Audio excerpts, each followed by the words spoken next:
Hey guys, what's up? So we're gonna be doing line graphs today, and a line graph is a graphical display of information that changes continually over time. Within a line graph, there are points connecting the data to show a continuous change. The lines in the graph can descend or ascend based on the data. We can use a line graph to compare different events, situations, and information. So the x-axis represents time while the y-axis represents the data. So as you can see here, we have a little line graph here. It's not looking too perfect, but that's basically what it's about. The over time, the graph changes, and it changes based on certain points at certain times. So it's really simple, guys. And we're gonna use a very good example looking forward. Um, and let me just draw one right here. Let's just draw an arbitrary one right here. And basically, many times in your line graph, it just goes up and down and up and down. Sometimes it stays the same and goes up and goes all the way down, then goes up, then goes down, then goes up, then goes down. It kind of has that vibe, right? And this usually matches what's happening over time. And this is based on the data you're given for the statistical information. Cool? All right, so let's look at an example. I think the best way to really figure out this line graph thing is just look at an example immediately. All right, guys, so we're jumping right into our question for a line graph here. And it says, the table below shows the number of squats Tiffany did for the last 7 days as she attempts to create a Nicki Minaj shape for herself, right? That's a pretty worthy goal. She's really trying to look good for the summer or the carnival season. And it says the number of squats here are 200 on Sunday. She did 300 on Monday. She did 400 on Tuesday. She did 0 on Wednesday. 500 on Thursday. 550 on Friday. And 400 on Saturday. So it says draw a line graph to represent the information. And that's what we're going to do first. Okay.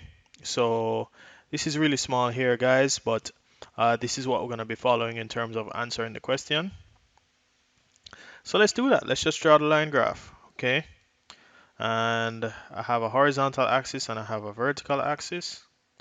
And on the horizontal axis, there should be time, right? So I'm going to start with Sunday, then Monday, Tuesday, Wednesday, Thursday, Friday, Saturday, and then Sunday. Cool. And it seems I need to lengthen this out a bit, so let me do that.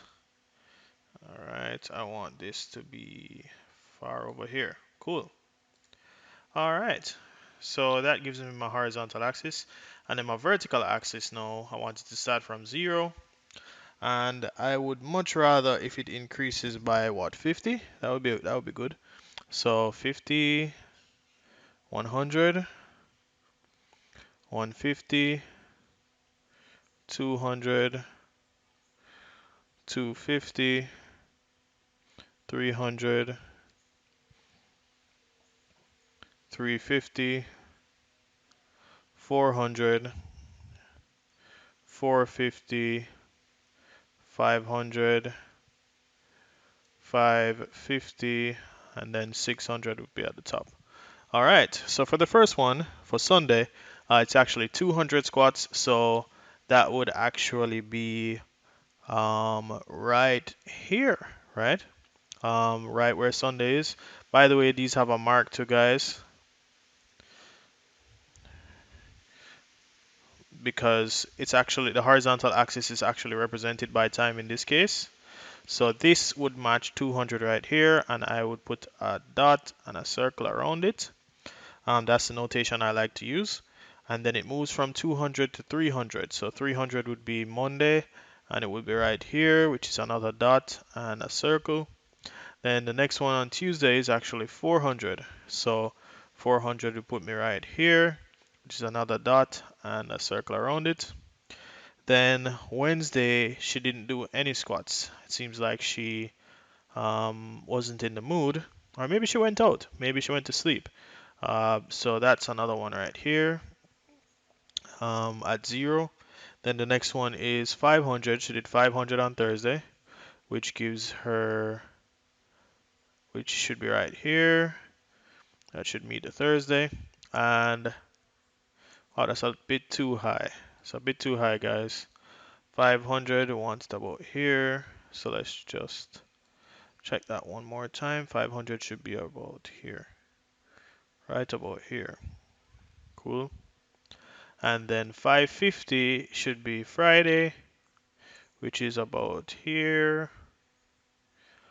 Then Saturday should be 400, right? Saturday should be 400, which is back to here, right?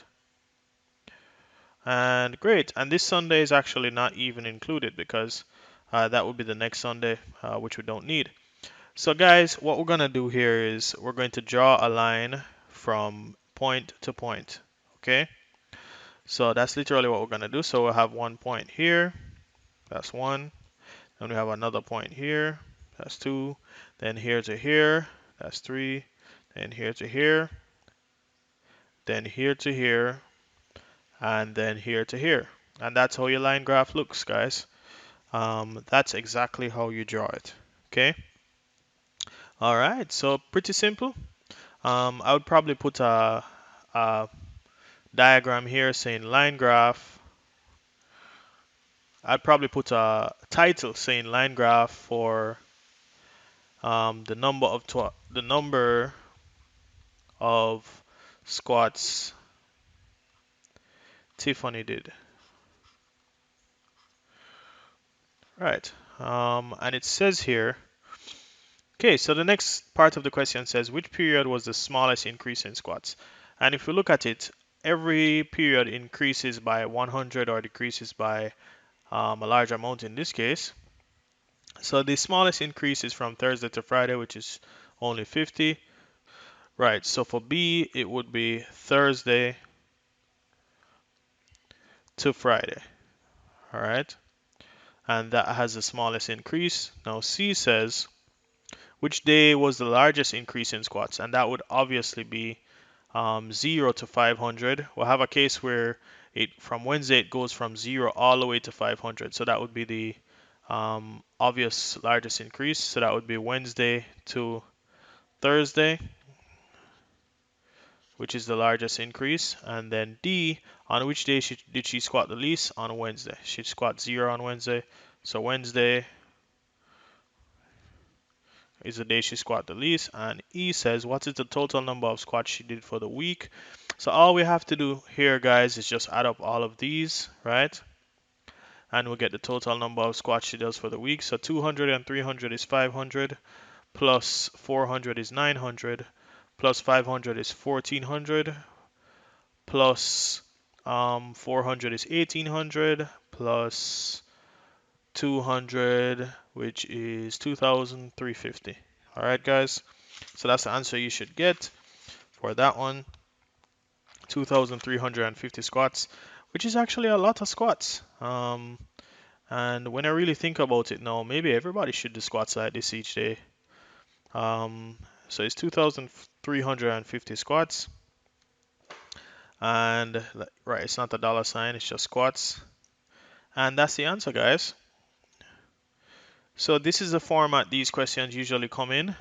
They ask you to draw the line graph, and then they ask you some questions related to the line graph. And it's just pretty easy to me, guys. It's not anything too difficult. Obviously, in this case, you would use a graph paper instead of just freehand drawing. But it's really easy to me. And the more you practice it, is the easier it will get. And it's one of those things that you just have to practice.